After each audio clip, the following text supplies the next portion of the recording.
un thème qui a touché un pays, Bataclan, ou une guerre, ou peu importe, à quel moment, toi, tu te dis, je peux y aller ou je ne peux pas y aller? Déjà, il faut, est-ce que je peux y aller ou pas? Parce que si tu n'es pas, par exemple, en chronique, si tu es en chronique quotidienne, comme j'ai pu l'être, enfin pas quotidienne, mais hebdomadaire, tu te dis, par exemple, moi je me rappelle, il y a eu le tsunami là, qui avait tué plein de gens. Et j'ai été le premier à le faire, par exemple. Le Bataclan, j'ai été le premier à le faire aussi.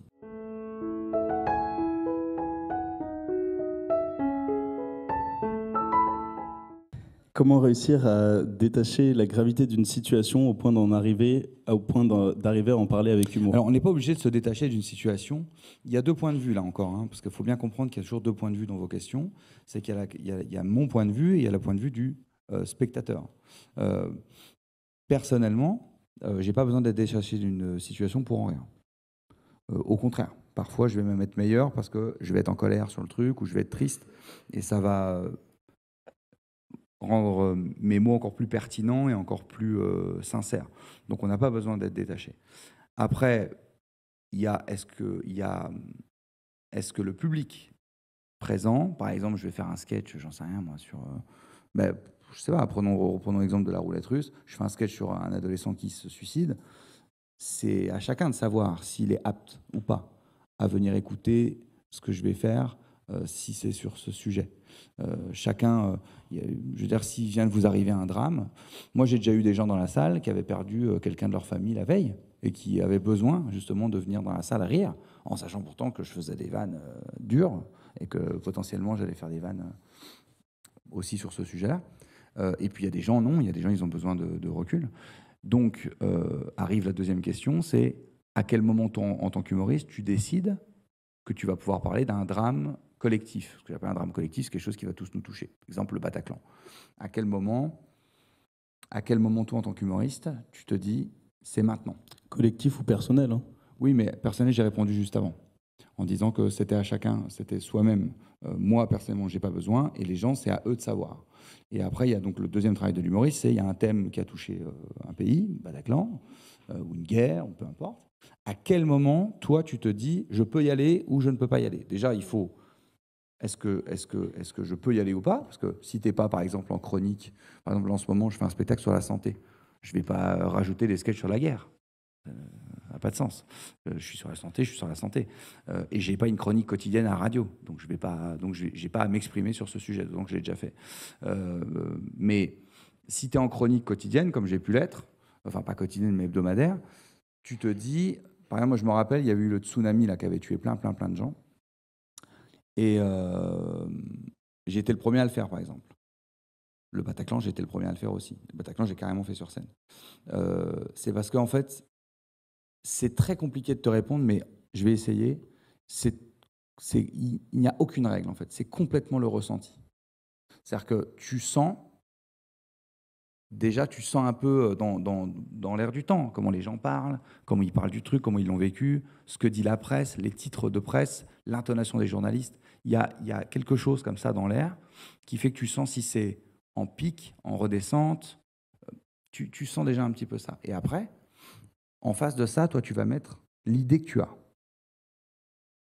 Et si ton idée, tu sens qu'elle est tellement forte qu'elle va balayer, entre guillemets, le reste, alors tu peux y aller.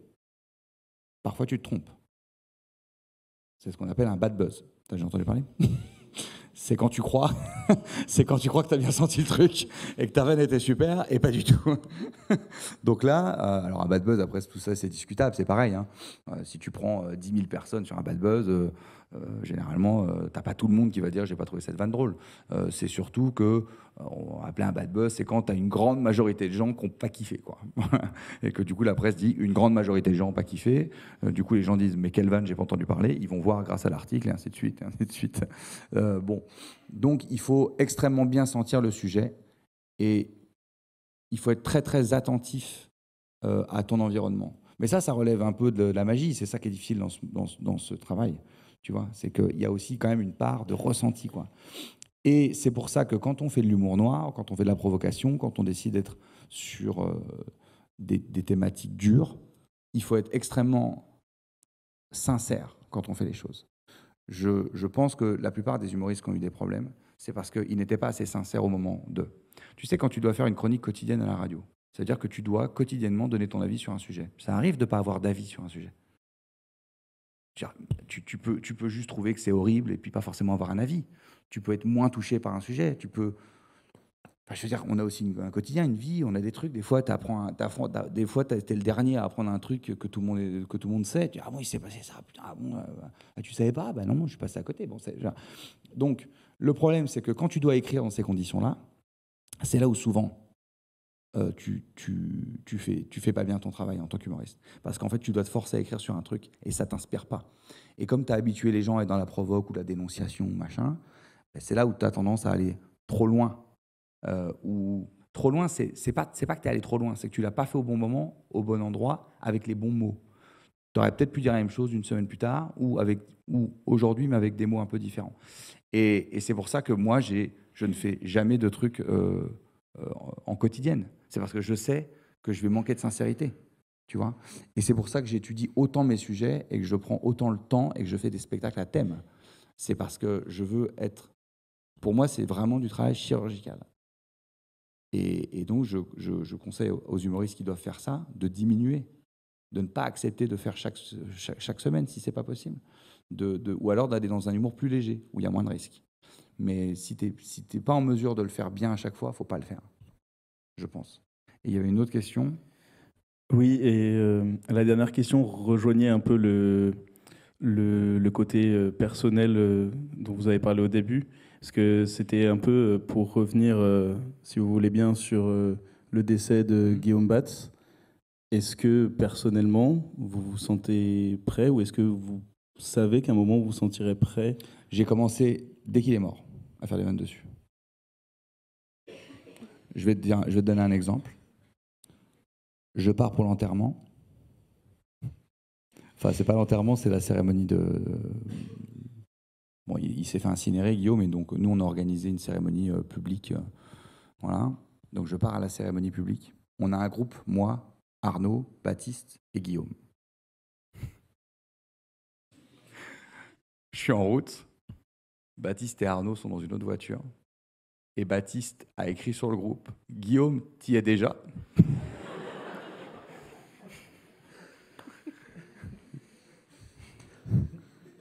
J'ai pleuré de rire. Je suis en train de conduire, je vois dans le groupe Guillaume, Baptiste, Jérémy et tout. Je vois Baptiste qui écrit. Je dis, mais quoi? J'ouvre et je vois Guillaume, t'y es déjà? J'ai cru que j'allais mourir de rire. C'était trop drôle. Donc, moi j'ai cette capacité-là. J'étais avec quelqu'un dans la voiture, ça n'a pas fait beaucoup rire cette personne. Moi, personnellement, ça m'a fait beaucoup rire. Et ça m'a fait du bien. Ça m'a fait beaucoup de bien de rire de ça à ce moment-là, parce que j'étais effondré. Donc, par exemple, sur ce sujet, moi, j'ai beaucoup de dérision là-dessus. Mais on fait tout ça. Le